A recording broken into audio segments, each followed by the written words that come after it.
Daugiabučių namų renovacijai skirtame seminare gyventojai buvo skatinami taupyti. Šio renginio iniciatoriai miesto seniūnija ir akcinė bendrovė Ukmergės Gelžbetonis. Bendrovės vadovas pasiryžę savo žiniomis ir medžiagomis prisidėti, kad mieste būtų renovuotas pirmas daugiabutis, kurio pavyzdžių galėtų sekti kiti. Sakykime, mūsų įmonė irgi yra suinteresuota prisidėti prie to ir jeigu aš kalbinu savivaldybę, kad jeigu, sakykime, bendrom pastangom plus gyventojų suinteresuotumu ir mes ir savo žiniom, galbūt ir ne tik žiniom, gal ir medžiagom galėtumėm prisidėti ir padaryti vieną tokį pavyzdinį be klaidų namą, kurio pavyzdžių paskui galėtų užsikrėsti ir kiti gyventojai. Tai bendrijų pirmininkai, jeigu dar kažkiek turi susirinkę pinigėlių ir turi gyventojų pritarimą, tai gali ir kreiptis ir pas jūs, ir paskui bendrom jėgom gal ir atsirastų tas namas.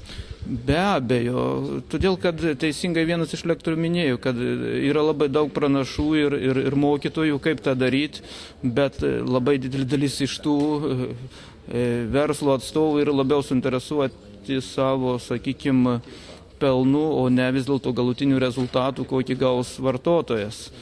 O mes, būdami ukmergiškiai, savam krašte matomai negalėtumėm tokių principų naudotis. Mes visada kažką, sakykime, siūlydami turim siūlyti atsakingai, suinteresuoti rezultatą, kad paskui nebūtų, kad mes likom melagiai. Apie Vokietijos patirtį renovuojant daugiabučius pasakojo BAS atstovas. Seminare taip pat buvo kalbama apie dažniausiai pasitaikančias renovacijos klaidas, stogų šiltinimą, namo šilumos sistemos rekonstravimą. Pasak vieno iš seminaro iniciatoriaus Vaclovo Pakulio, pastatų renovacijos problema jau įsisenėjusi.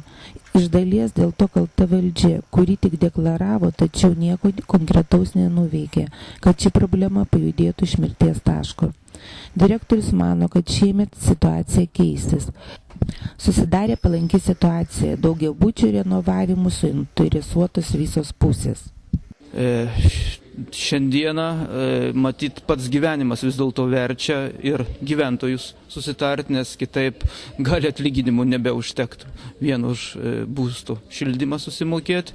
Vis dėlto, o valstybė, kaip aš ir minėjau, būdama įsipareigojus ES mažinti išmetimų į atmosferą kiekį, vadinasi, abi pusės jau šiandien yra suinteresuotas, o dar atsirado trečia pusė suinteresuota, tai yra statybininkai, kurie iki šioliai turėdami labai daug darbo su naujom statybom, visiškai nesidėmėjo pastatų renovacija, kadangi tai yra vis dėlto sudėtingesnis darbas negu pastatyti namą ir jis yra šiek tiek mažiau pelningas. O šiandieną visos trys pusės yra suinteresuotos ir panašu, kad problema gali pajudėti iš mirties taško. Valstybės parama atnaujinant daugiabučius pristatė būsto ir urbanistinės plėtros agentūros vyriausiai specialistė. Iš tikrųjų gali tikėtis valstybės paramos, nes valstybė vykdo toliau daugiabučių namų modernizavimo programą, kuri buvo pakoreguota praeitais metais ir planuoja sukurti fondą skirtą daugiabučių namų modernizavimui ir plėtoti šitą veiklą ir ypatingai didelę apimtimi per metus atnaujinant iki 2000 pastatų, bet visa konkreti tvarka ir procedūros yra šiuo metu rengiamos ir pasakyti konkrečiai labai tų procedūrų eigą yra šiandien gana. Nors tvarka šiai dienai ir nėra aiški, tačiau pasak agentūros atstovės, gyventojai neturėtų sėdėti sudėję rankų. Prieš gaunant valstybės paramą namo renovavimui reikėtų atlikti dar nemažai darbų. Aš manau, kad pradėti tikrai yra pats laikas, arba, sakykime, galbūt ir vakar reikėjo pradėti, o pradžia turėtų būti į bendraminčių būrimas ir į žmonių susitarimo ieškojimą. Tai yra, kad turėtų būti rengiami namo energiniai auditai, pirmiausia išsiaiškinamos namo problemos, kas yra name, kokios problemos, ką reikėtų padaryti, kokius darbus reikėtų atlikti, nes mes tikrai žinom, kad kiekvienas namas yra individualus ir kiekviename name problemos yra tikrai specifinės. Yra bendrosios tendencijos, aišku, reikia šiltinti sienas, jeigu stogai nešiltinti, reikia juos šiltinti, bet specifika vis tiek yra kiekviename name atskira. Ir parengus jau energinius auditus, tada žinome, ką reikia daryti. Energiniuose audituose jau būna numatyta plačios priemonės, kurios yra reikalingos, maždaug numatytos jų preliminarios kainos ir žmonės jau turi ką svarstyti, jie gali priimti sprendimus. Toliau sekantis žingsnis būtų pagal šiuos energinius auditus parengti investicinius projektus.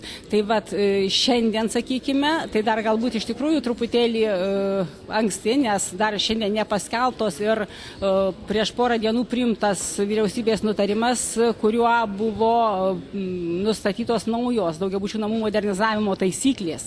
Tai kada išeis šitie dokumentai, bus aiškios finansavimo schemos, tada bus galima skaičiuoti investicijų projektus, kad žmonės žinotų, kiek jiems reikia investuoti, o kokią pagalbą teiks valstybė. Šiuo metu valstybės parama gyventojams kompleksiškai atnaujinantiems namus priklauso nuo namo dydžio. Ji apskaičiuojama pagal namo naudingojo ploto kvadratinius metrus. Skiriama parama vienam namo naudingojo ploto kvadratiniam metrui yra nuo 140 iki 250 litų.